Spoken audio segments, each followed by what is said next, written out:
Hi, I'm Mark Tyrrell of Uncommon Knowledge, and welcome to the dark side of your emotional needs, which is all about the need for attention, how you can be manipulated through your need for attention.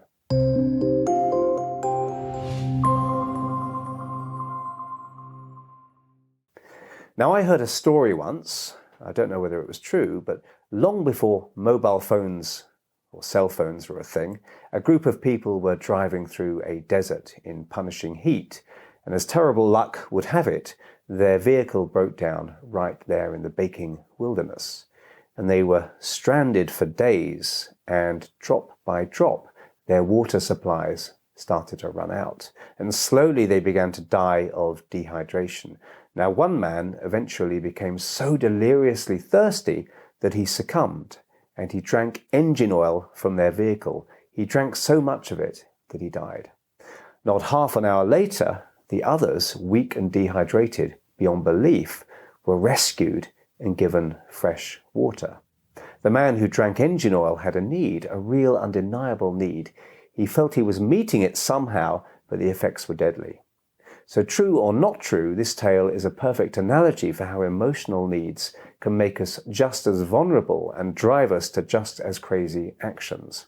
And that's what this series is all about. Why did I do that?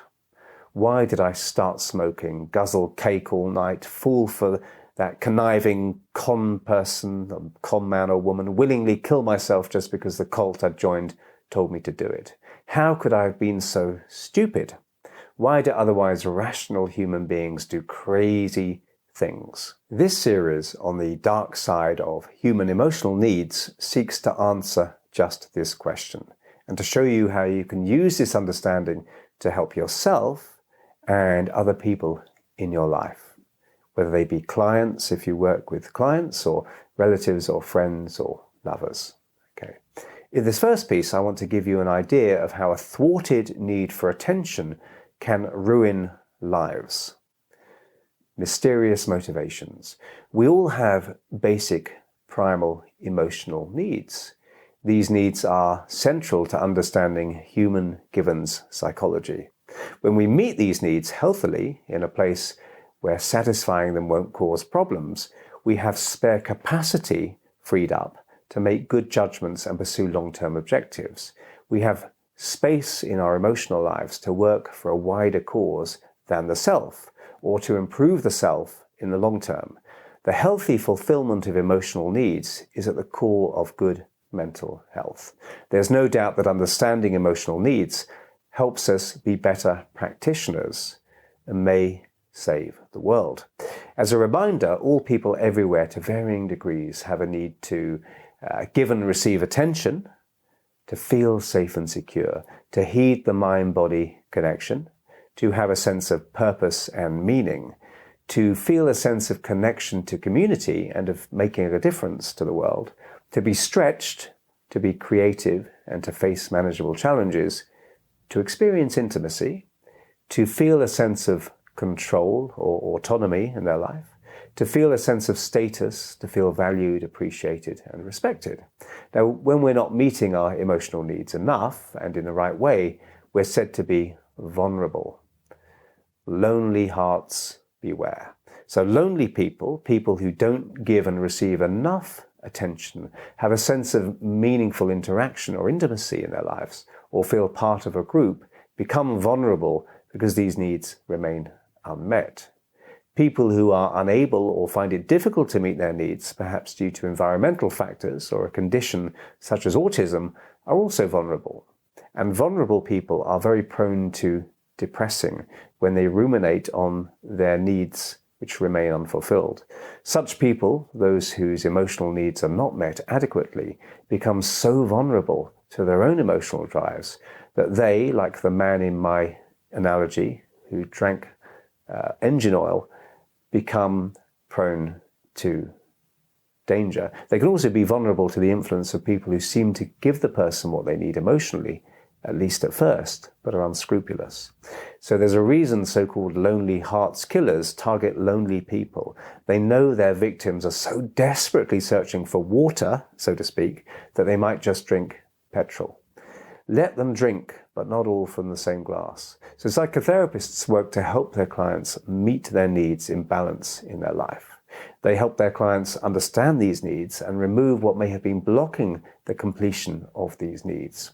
And to avoid clients becoming dependent on therapy, they help their clients meet these needs in a self-sustaining way outside of therapy. So therapy sessions can be thought of as training wheels. They support the client until they're ready to discard them. So therapy needs to be discarded, outgrown in a sense. We help our clients meet their needs in a range of ways so they don't put all their eggs in one basket. Having all or most emotional needs met by a single source or a single person is very dangerous. If that source disappears, everything falls to the ground. And we call this the all your eggs in one basket trap. When people whose emotional needs are not being adequately met find themselves in a situation that can meet all their needs suddenly, they're likely to become dependent on that one person or organization. This leaves them open to being more easily manipulated because they unconsciously know that all or most of their needs are being met through this person or organization, this one source. They hand over all power to that entity and in the process lose their own claim to control. The fear of abandonment may become overwhelming as they come to feel that their needs can only be met by that one source. Many of us are very careful to avoid being manipulated by other people, but neglect to realize that we can just as easily be manipulated by our own emotional drives, which focus us on meeting emotional needs. And when other people, instinctively or otherwise, twig which of our needs are undermet, they might make a point of focusing on supplying that need or seeming to supply it. And then they have power over us. They become your supplier of attention or life meaning or self-esteem. But if they are your sole supplier, and you come to believe these needs can't be met in other ways, perhaps because they told you this, then we have a problem. And this problem is all the more dangerous if they, be they a cult or a person, are controlling and unscrupulous. So I'll get back to this in a bit. But first, I want to emphasize why understanding the attention factor in human life is so important. Because knowledge is real power. And that's something we all need. Power to chart our own course in life. When we're clear about our emotional needs, we see clearly why we develop emotional problems and therefore how to avoid them as far as possible in the future. But we also have an incredibly valuable tool to explain all kinds of otherwise baffling human behaviors. Our needs are always seeking completion. Even when you're not aware that a need exists, it's still driving you underneath the surface of your mind and body. And it's driving you hard. Even when you think you're doing one thing, you might really be doing another. So let's look at the need for attention and how it can work against us and, of course, our clients if we do therapy. So when we don't even realize what we're doing, so we all know people who demand more than their fair share of attention.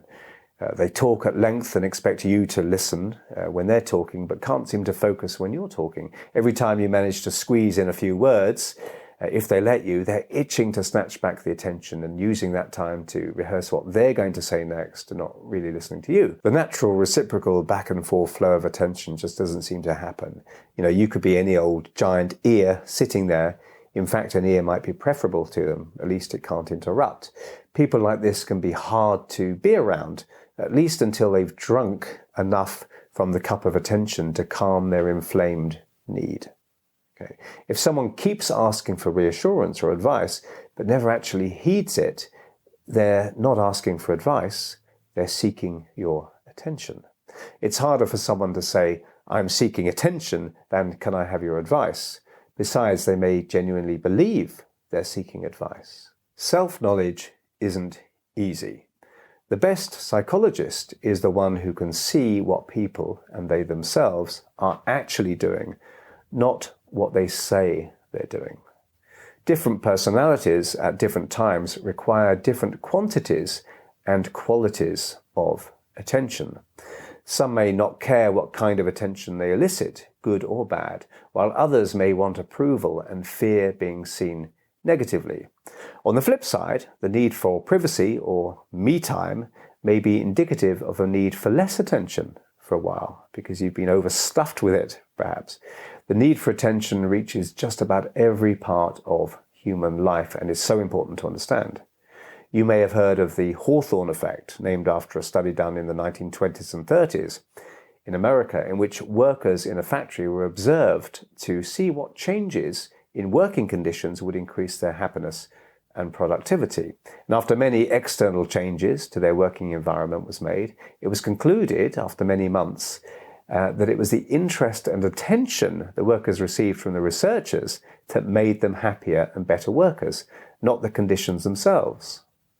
So that was a very important lesson. Attention is powerful. The need for attention is honest in babies who simply cry for it. Unfortunately, if I go to a party and I feel I'm not getting enough attention, I can't really start hollering and screaming to gain the attention. I feel it's my right in that situation. Not at least until I've had plenty of beer. So adults, well, most of them are more sophisticated than babies and may be able to find subtle and complex ways to meet their nutritional need for attention. The trouble is, if we don't meet it in ways that are healthy, we become less effective and cause ourselves and others problems. Maybe we don't even know we're seeking attention. You may have met people who are extremely vocal about some cause or other. They rant and rave about how close it is to their heart, and they tweet about it, and it's all over the place. Yet you can't help but wonder, if suddenly they ceased gaining any attention for espousing this cause or working for it, would they continue with it just as passionately? Or is this cause, so seemingly close to their heart, actually an unconscious device for gaining attention?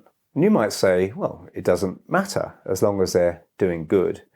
But that view neglects to take into account personal effectiveness and spare capacity. How to be an effective human being.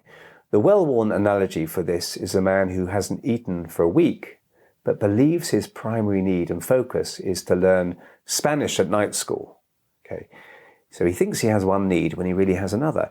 He attends his evening class, but the whole time he's thinking about and asking about and looking for not a broadening of his Spanish vocabulary, but the one thing his body knows it needs, which is food. He may say, and even think and believe, that his interest is Spanish, but that's not what his drive really is in that situation. Because his basic need to eat hasn't been met elsewhere satisfactorily, he can't help but demand its completion within the current situation, one in which it really shouldn't apply. He stops himself from being fully effective at learning Spanish, as an example, and worse still, he may stop other students from learning Spanish as well, because he's so disruptive, because his drive to eat is so strong. Now, this idea of getting your house in order before you strive for higher, non-basic long-term aims is really important for all of us to register.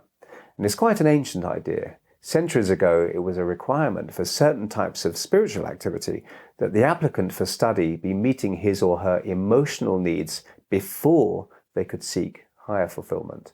Otherwise, the spiritual activity could be considered tantamount to an emotionally based cult. Okay. See The Commanding Self by Idris Shah for more on that. But you'll notice there is a bit of a cultural taboo against this idea. And for many, it's quite unfamiliar. Many people seem to reject the spare capacity idea out of hand. But if you use the idea, it can transform your life. And of course, your clients' lives too, if you're a practitioner.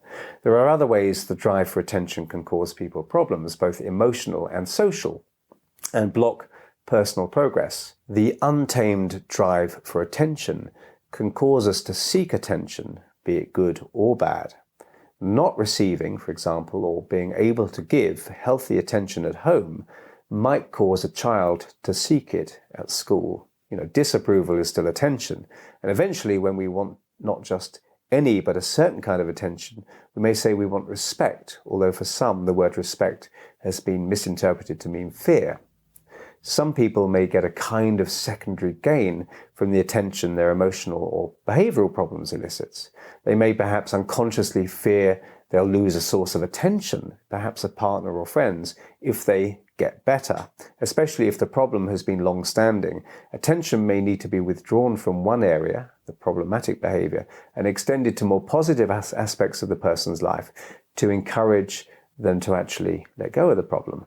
While someone is starving for attention, this need may become so urgent it ironically prevents them forming social ties, which, if formed, would be a healthy supply of attention needs. All things in balance.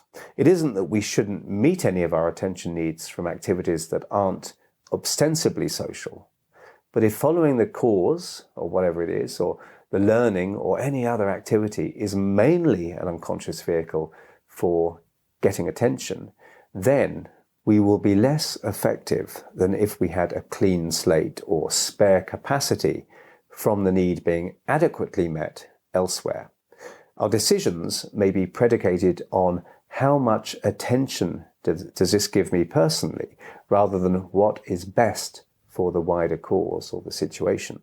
We may lose interest if the perhaps worthwhile activity stops giving us as much attention. For instance, someone may lose interest in their healthy eating plan once others habituate to their slimmer, healthier appearance and therefore give them less attention for it. If their motivation was mainly to do with eliciting approval, then they may go back to unhealthy eating unless they can find another motivation, such as being healthier for themselves and themselves alone. So to be really effective, we need to meet our attention needs in ways that don't interfere or pollute other activities. Imagine a practitioner, maybe someone naturally communicative and sociable, who never saw anyone in their lives other than their clients. The practitioner may well have no spare capacity to be effective for the client. They may feel the overriding thirst to talk about themselves to the client non-stop for the hour. So helping clients and ourselves understand the central role of the exchange of attention is vital. We can then help regulate it to become happier, healthier, and more effective human beings. And of course, the attention factor plays a major role in human relationships. If someone is starving for attention or seeking it all from only one place, they may develop real problems, from stalking to feeling suicidal, if a relationship breaks down. Only this person could fulfill this need. Many friends, many social contacts, and at least a few social events a month all help create spare capacity so that we don't turn everything we do into a disguised attempt at meeting this most basic of needs. It's met over here, so I can focus over here. But not meeting the attention need also leaves us vulnerable to a kind of psychological attack, not to sound too melodramatic there. So let's look at this another way for a moment. Pushing the self-destruct button. One way to understand subtle psychological influence is to clearly see more gross psychology at work. So it's 1978 in Guyana. Imagine that. And there you stand in the middle of Jonestown, a loyal member of Jim Jones' cult, the People's Temple. And he commands you, along with 900 others, including babies and children, to take poison and die. What do? Well, of course, you don't do it. Who the hell is he to tell you to end it all? You're not an automaton to be ordered about. But an astonishing 900 people simply followed his instructions. People who wanted to live and wanted their children and wives and husbands to live. So why did they do it? Why did all these men and women allow themselves to be sexually abused and pied pipered all the way to an early tomb by this one man? Why did they agree to sell their homes and give all their money to the People's Temple? Were they of unusually low intelligence? Were they completely crazy, all of them? Or was Jim Jones a highly skilled manipulator of human emotionality? Did he instinctively know how to push the human buttons and to string people along, even to the extent that they'd poison their own children and themselves? So before the implosion of his cult, Jim Jones had expertly sought to meet all his followers' emotional needs through him and him alone. The power of a cult lies in the fact that it prevents you meeting your needs from anywhere but itself. Relatives and friends not in the cult are derided and you may be denied access to them. The message from a cult or charming manipulator is, you can only meet your needs from me. Without me, you are nothing. It's not stated explicitly, but that's the feeling you get. Only I can give you love, meaning, connection, purpose, and ultimate safety. One technique the People's Temple used was to shower new recruits with attention and approval, which we call love bombing. People without purpose who felt marginalized, which means not gaining an adequate sense of attention from wider society, or lonely, were suddenly given undivided focus. If you're dying of thirst and someone gives you water, and only they seem to be able to provide that water, you might feel you would do anything they say. You or I might have ended our time in Jonestown in 1978 too, had the context been right or wrong. But love bombing is used as much by individuals as groups. Meeting of your needs or just manipulation. Any organization or unscrupulous person will, if they are to manipulate you, do it through your emotional needs. That's how manipulation works.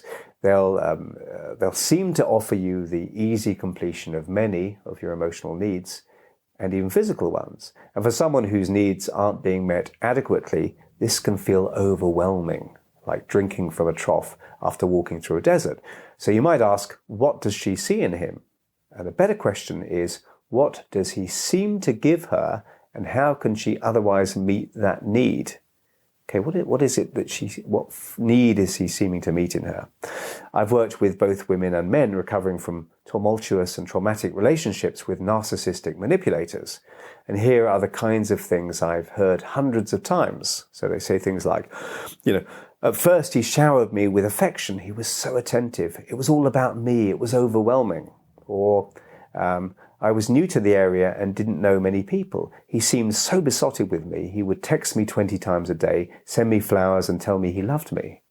Okay, that's perhaps engine oil instead of water. And that's before it became a nightmare. I've gone through a really hard divorce and was feeling bad about who I was. And she made me feel fantastic about myself, told me I was wonderful, was constantly affectionate, told me that she loved me every day, really suckered me in. So love bombing, or attention overdose, can work on the individual level as well as the cult or organizational level. People can be left feeling stupid when it happens to them, but love bombing is such an intense form of supplying such a basic emotional need that none of us are immune to it. Love bombing happens in cohesive organizations to hook the potential member and hold them fast. It also happens on the personal level and masquerades as genuine romance. Not to say there isn't real romance and love. So the love bomber would be instinctively skilled at spotting which needs, and there may be many, are not being met adequately and seeming to meet those needs in overwhelming abundance so that the object of the love bombing becomes stuck on them and therefore malleable and manipulable. Before you write me off as a romanceless old cynic, I want to make it clear that some people are incredibly romantic and do like to shower their lover with attention and loving gestures in a genuine way without then going on to destroy their lives. But what I really mean is that overdosing someone with attention is also a way of emotionally destabilizing them to the point that they become yours to own. One way to discover whether a relationship is toxic, to the extent that it's become essentially a cult of two people, is to consider whether the love bomber is unreasonably demanding. If they start saying things like, after all I've done for you, or resents you meeting your attention needs outside of the relationship, stopping you seeing your friends or relatives. Has the love bombing become demand napalm? One woman told me pretty soon he tried to stop me seeing my friends and family. He would say horrible things about them because he didn't want her meeting her needs for attention from anywhere but him.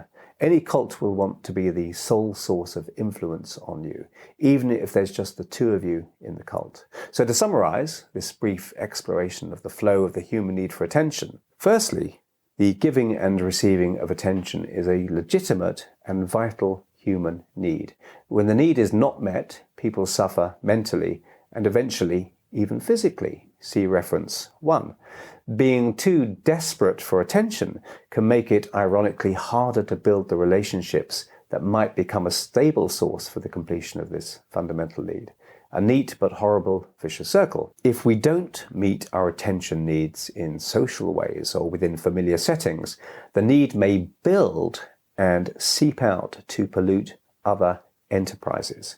This makes us less effective. If we start to receive less attention for a particular, maybe worthwhile activity, we may quickly lose interest in the political cause or diet or whatever the overt goal of the activity was, once we no longer receive the same levels of attention for it. Meeting our needs for attention adequately helps us build spare capacity within ourselves to actually focus on bigger patterns and long-term goals. Once you've eaten, you have a better shot at learning Spanish. So there may be an attention-seeking element to problematic feelings and behaviors sometimes. Disapproval can be a very focused and powerful form of grabbing attention from other people. Occasionally, someone may derive a secondary gain from maintaining a long-term problem in the form of ongoing attention from a partner or others. Conversely, some partners may worry that once their loved one gets better, they'll no longer be needed. The need to be needed is part of the attention cycle too. And finally, if someone is chronically undernourished with attention, they may be susceptible to love bombing from organizations and or individuals who, like Venus flytraps, seem to offer when they really seek to take. The attention factor in all human life is fascinating and everywhere, and understanding when and how it operates can help us know ourselves and others better. It's too easy to say, I know attention is important, duh, or words to that effect, but when you start seeing how the drive for attention influences so much of human life, all kinds of seemingly bizarre behavior becomes easier to understand. So I hope you've enjoyed my first foray into the dark side of the human needs. In the next installment, I'll be exploring the dark side of the need to feel safe and secure. Let me leave you with this quote from the English writer William Hazlitt. The art of conversation is the art of hearing as well as of being heard. So I hope you found that useful, and if you did, please hit like and subscribe, and if you want to hear when my next video is published, hit the notification bell below.